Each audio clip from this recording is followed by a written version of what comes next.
All right, so I thought I would take a minute to, give a bit of gratitude to some of the individuals who have helped me and maybe give you a lesson that I learned from them.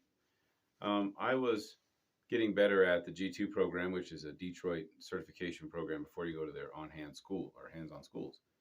You have to do these prerequisites if you're at the dealership, and they had Mercedes-Benz, Series 60, and uh, 4000 and 900 Mercedes.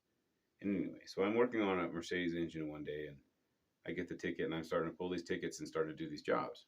And it's a oil consumption, which is not an easy job to diagnose, especially if you're just getting into engines. But it was burning oil. You could see blue smoke coming out of it.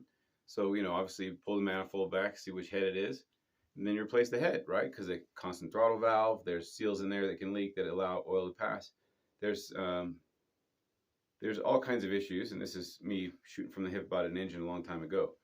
But so I troubleshot everything. I mean, I applied pressure to places, made sure nothing was leaking, and how was oil getting in this damn cylinder?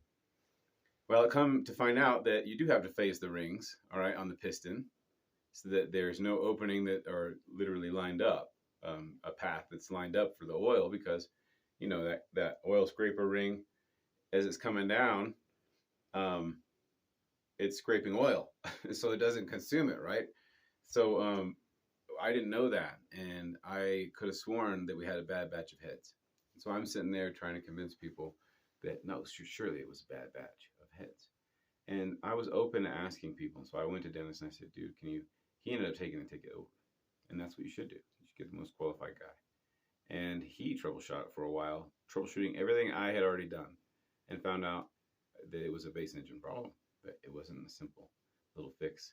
And he had it all, so I gained the respect of my peers because they knew that I had done my due diligence. I tested everything else that could allow for that to happen. But in the end, it was a senior tech who came over and he schooled me, and I was grateful for it. So that's just a moment of gratitude for that guy, Dennis, out there at Sacramento Truck Center about 20 years ago. Thanks, brother.